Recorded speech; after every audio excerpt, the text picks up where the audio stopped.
This is a quick look at the new BPM feature introduced in the 1.01c firmware update for Forge. After you install the update, Forge will still operate as it has in the past. The big difference here is that if we go into program mode and bring up the configuration utility, there's a new menu item here called tempo, and you'll see tempo is currently set to off. If I click on it and adjust the encoder, I can assign a BPM. In this case, I will go up and let's do 120.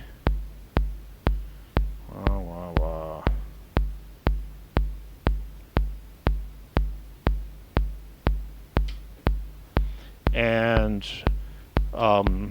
we'll take a look here. Back in play mode, and you can see it's displaying the tempo at 120 BPM. So we're now in BPM mode.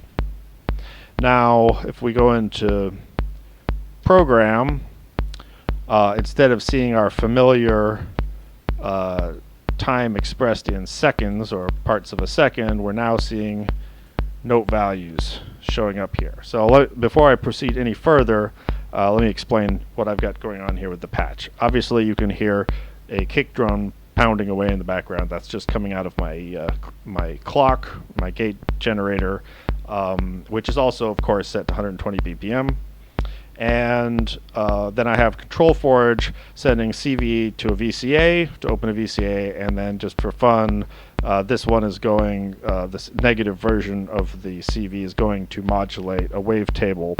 So if I trigger this manually, we hear the VCA open, let some sound through, and it then proceeds through a few different stages.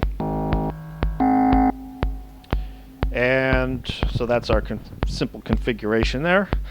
Now, to have Forge do something in time with the rest of my patch, in this case it's just the kick drum, I'm going to bring in a gate, which is going to fire in conjunction with that kick drum, and any moment now you'll see it launch, and it launches in time with the kick drum, goes through its business, and then it gets reset. And it's not getting through all the stages because of the frequency that I'm sending in here. So that's fine. One thing I can do if I want to hear the whole sequence get played is I can switch back into play mode and adjust the scaling, the time scaling. So I'm just going to double it. So now we're at 240 BPM on Forge. My master clock's still at 120. Doesn't matter, they're divisors of each other, so everything will still sync up very nicely. And now it's sounding, well, it's at least getting through the whole sequence, and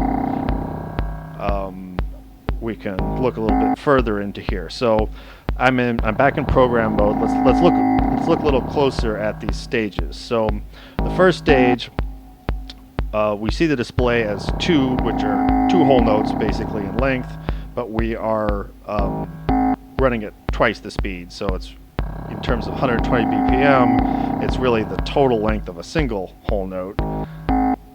You don't generally have to worry about that. If I start messing with the time value for this stage, you're going to see that the display, instead of being in seconds like you might be used to on Forge, is coming in as different note values. So this is a quarter note, this is a half note triplet length. It's not a half note, it's what you would use for if you wanted to set up a triplet in timing.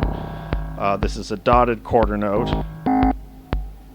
and then we get to real proper half note, and it keeps going up from there. So there's a whole note again. So stage 1 is now set to whole note, stage 2 is set to 2 whole notes in length. Stage 3 is set to whole note. Stage 4, 5, 6, 7, and 8 are all currently set to quarter notes. And if I want to get back to where I started, I can go back to stage 1, set it to an even 2, and there we have it. And that's basically all you need to know about the BPM setup. If I double click at any time on this encoder, I can switch to the seconds display that I'm used to. If I double click again, I'm back at note values. And that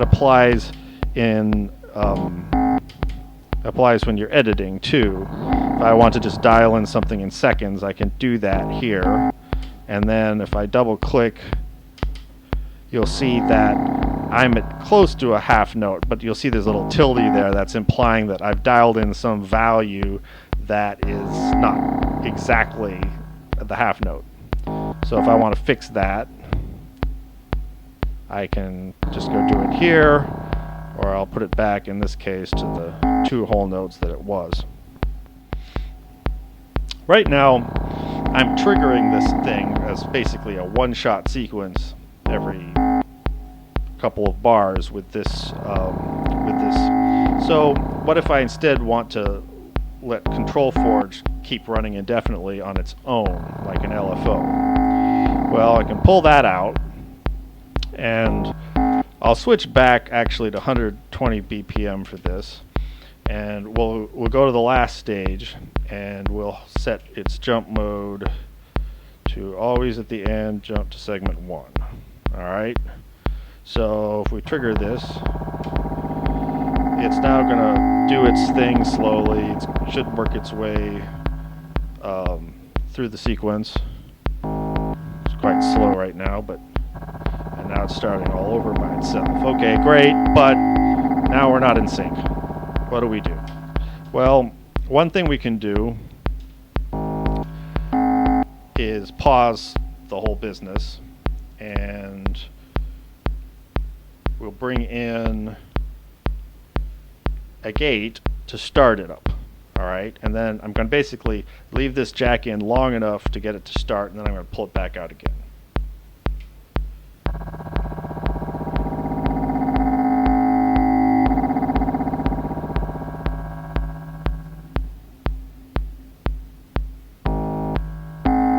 You can hear each of these things is lining up perfectly on the beat. Now, at this point, Control Forge and my clock are running completely independently of each other, and they are only in sync because their clocks are pretty accurate.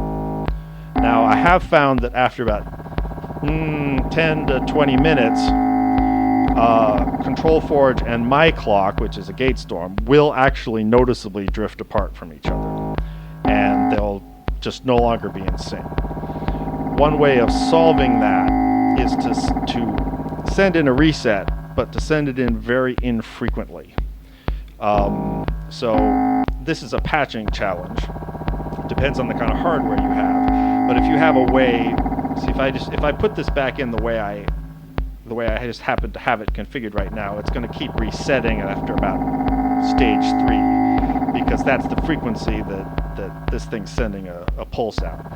Now, I happen to be able to take this clock density way down so that it only fires a tiny portion of the time. So, for example, here, it should actually proceed. Yeah. And occasionally, one of these pulses is going to come along and reset it. But for the most part, this LFO will continue, and it will stay in sync because every now and then it gets a reset that ensures that it stays in sync with my clock. That's BPM mode. Enjoy.